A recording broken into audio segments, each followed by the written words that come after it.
안녕하세요. 꿈을 이루는 부동산 꿈부입니다. 이 양도소득세 월간질이 지난 시간 이어서 마저 하도록 하겠습니다. 이 5번째, 1주택과 1분양권을 소유한 1세대가 분양권 양도 후 남은 1주택을 양도하는 경우 보유기간 기산일은 이 96년 4월에 A주택을 취득하고 21년 1월 1일에 이 개정 규정이 시행됐죠. 21년 3월에 이 B분양권을 취득하였습니다. 이후에 21년 12월에 이 분양권을 양도하였고요. 22년 3월에 A주택을 양도 예정입니다. 이 기준을 2021년 1월 1일로 봐야 하고요. 이 분양권도 양도소득세 계산 시 주택으로 보기 때문에 1월 1일 현재 A주택과 B분양권을 가지고 있으므로 2주택자입니다. 그렇다면 이 분양권을 양도한 후에 A주택을 2년 이상 거주 보유를 해야 비과세를 받을 수 있습니다. 그렇다면 이 A주택을 2022년 3월에 양도하게 되면 비과세 혜택을 못 받습니다. 과세가 된다는 얘기죠. 이 해석 사례 1번은 쭉 한번 읽어보시면 되고요. 이 해석 사례 2번도 읽어보시면 되고, 해석 사례 3번 한번 살펴보겠습니다. 이 일시적 2주택과 하나의 분양권의 보유기간 기산일은 일시적 2주택과 2021년 1월 1일 이후 취득한 분양권을 보유한 1세대가 이 분양권을 먼저 양도한 후 종전주택 양도 시 보유기간은 분양권 양도하는 날부터 기산하는 것입니다. 조금 이게 어렵다고 느끼실 수가 있는데요. 우선 기준일은 21년 1월 1일을 기준으로 하시고요.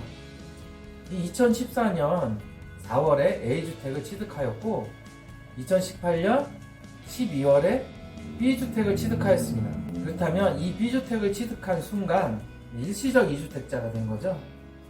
예를 들어서 여기가 비조정 지역이라면, 둘 중에 하나만 비조정 지역이라면 B주택을 취득한 후에 3년 이내에만 A주택을 매도하면 비과세 혜택을 받을 수 있는데요.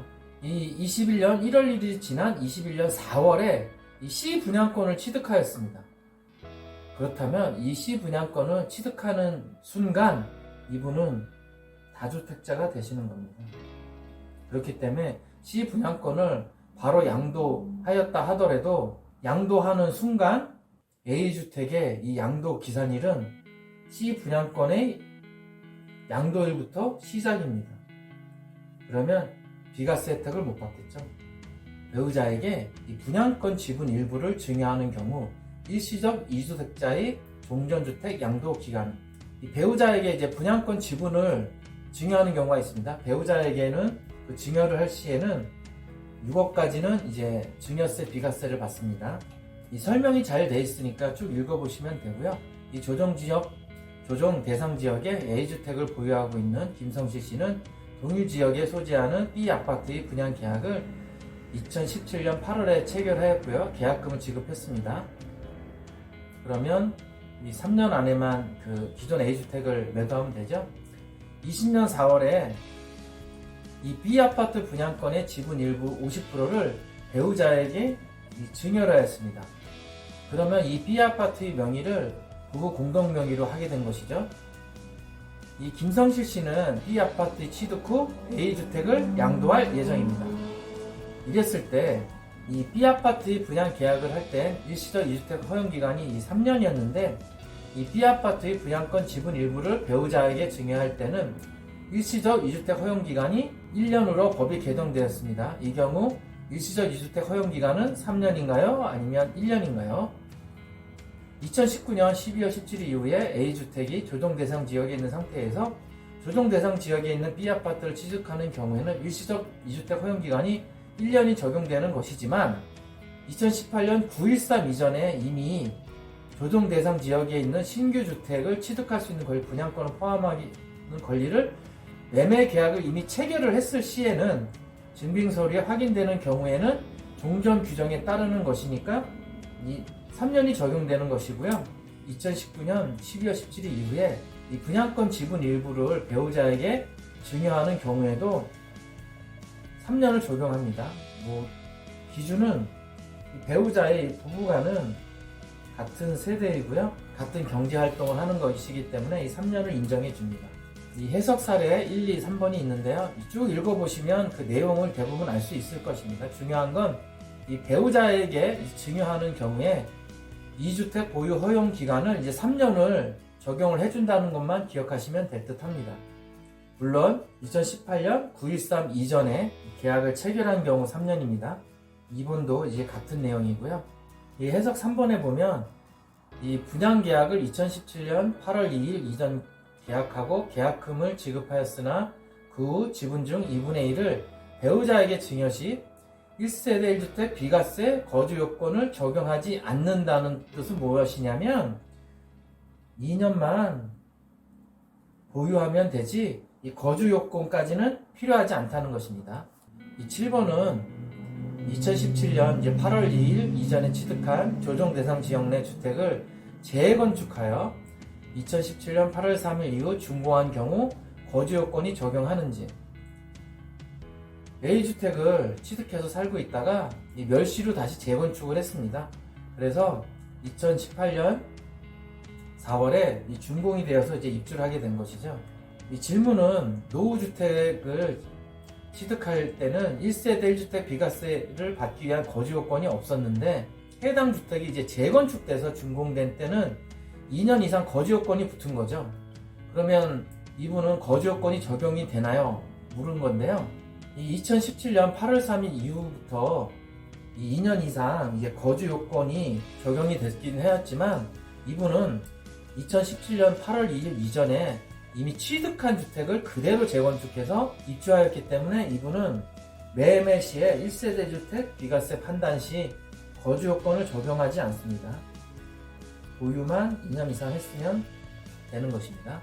이 해석 사례 이제 살펴보시면 되고요. 2017년 8월 2일 이전 거주 요건을 적용하지 않는다는 것 해석 사례고요.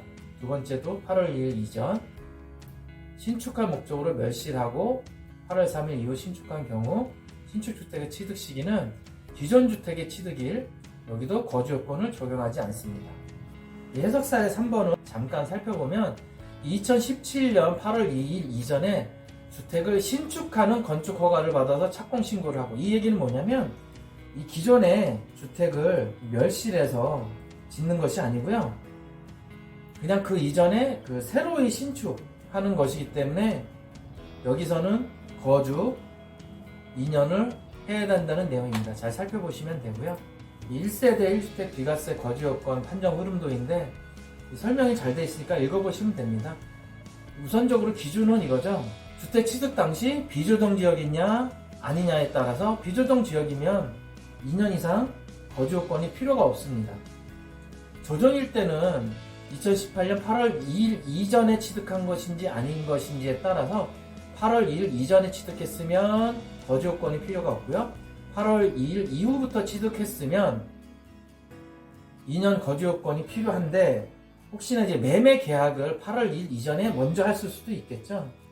이 먼저 한 것이 증명이 되면 보유만 하면 되고 거주 요건은 필요 없고요. 만약에 증명이 안 됐을 시에는 보유기간 2년 이상 및 그 보유기간 거주기간 2년 이상 요건이 적용된다는 뜻입니다. 쭉 살펴보시면 되고요. 이 8번째 2017년 8월 2일 대책 이전에 매매계약을 체결한 경우에는 1세대 주택 비과세 거주 요건을 적용하는지 2017년 8월 2일 이전에는 보유만 하였으면 됐습니다. 그 때문에 이것도 내용을 잘 살펴보시면 다 이해가 되는 부분이고요. 여기 보시면 8월 2일 이전에 매매계약을 체결하고 계약금을 지급한 경우에는 이제 거주 요건이 필요 없습니다. 다만 이 계약 지급 현재 이 무주택 세대주냐 아니냐에 따라서 2년 이상 거주가 또 들어갑니다. 그러니까 이 얘기는 뭐냐면 2017년 8월 3일 이전에 계약을 한 경우에 그 보유만 2년 하면 되는데 대신에 이 계약을 했을 당시에 무주택 세대주여야 됩니다. 그래야 거주 요건이 없는 것이고요. 이 부분만 잘 체크하시면 되고요. 이 해석 사례 첫 번째, 두 번째 쭉 읽어보시면 되고요. 이 세 번째도 2017년 8월 2일 이전에 이 매매 계약을 체결하고 이제 계약금 지급한 것이 확인이 돼야 됩니다. 1세대 주택 거주 요건을 적용하지 않는 것이고요. 이 아홉 번째로 이 주거용으로 사용하던 오피스텔을 업무용으로 용도 변경한 후에 주택을 양도하는 경우 비과세 적용이 가능한지 그림을 보시면 2018년 11월에 A주택을 취득했고요. 2019년 8월에 또 B오피스텔을 취득했습니다. 이 당시에 이제 주거용이었고요. 21년 12월 17일에 개정 규정이 시행됐습니다. 이 오피스텔도 주거용으로 사용하게 되면 주택으로 보는 것이고요. 2021년 6월에 이 주거로 사용하던 B주택 오피스텔을 업무용으로 용도 변경을 했습니다. 그리고 22년 4월에 A주택을 양도할 예정인데요. 이 경우에 21년 6월에 이 오피스텔을 업무용으로 용도 변경하여 A주택 현재 1주택자가 되었는데 이 경우에 A주택 양도 시 비과세를 받을 수 있나요? 이 경우에는 21년 6월 이전까지는 이성실 씨는 A주택과 오피스텔 B주택을 가지고 있었기 때문에 이 순간까지는 이 주택을 기준으로 봐야 되는 것이고요. 1주택이 된 시점은 이 오피스텔이 용도 변경된 시점 21년 6월부터 시작되는 것입니다. 그렇기 때문에 22년 4월에 A주택을 양도하게 되면 1세대 1주택 비과세를 받지 못합니다. 여기 해석사례 1번부터 2번, 3번도 이제 쭉 살펴보시면 이제 이해가 되는 부분이고요. 이 중요한 부분은 1주택 외의 모든 주택을 처분한 후 1주택을 보유하게 되는 날부터 이 기산을 한다는 것. 마지막 10번째, 한 주택을 보유한 1세대가 지역주택조합에 가입하여 신규 주택을 취득한 경우 일시적 2주택으로 비과세를 적용받기 위한 종전주택의 양도 기한은 2014년에 A주택을 취득하였고요. 2017년에 B주택조합에 가입 계약을 했습니다. 2018년 3월에 B주택조합 사업계획 승인이 났고요. 20년 6월에 조정대상 지역이 지정됐고 21년 6월에 B주택 사용 승인이 되었습니다. 준공이 되었다는 얘기죠. 2024년 5월에 A주택을 양도할 예정입니다. 이분은 3년 안에만 팔면 된다고 생각하시는 거고요. 여기서 이제 기준이 되는 것은 이 사업계획 승인이 된 때입니다. 이 사업계획 승인이 됐을 때 조정대상 지역이었냐 아니냐에 따라서 허용기간을 적용하는 것이고요. 이 당시에는 조정대상 지역 이전이었기 때문에 3년 안에만 기존 주택을 팔면 양도세 비과세 혜택을 받을 수 있습니다. 이 해석 사례도 쭉 읽어보시면 되고요. 이 지역주택조합원의 조합원의 지위 이 부분은 사업계획 승인일을 기준으로 한다는 것을 살펴보시면 됩니다. 밑에는 이제 종전주택이 없는 상태에서 권리 같은 경우 일시적 2주택 허용기간 이제 3년을 적용한다는 것도 읽어보시면 되고요. 해석 사례 이제 3번도 쭉 읽어보시면 됩니다. 이렇게 오늘 이 양도소득세 월간 질의에 대해서 살펴보았는데요. 이 국세청에서 지속적으로 이 사례집을 발간한다고 하니 그때마다 여러분께 알려드리도록 하겠습니다. 감사합니다.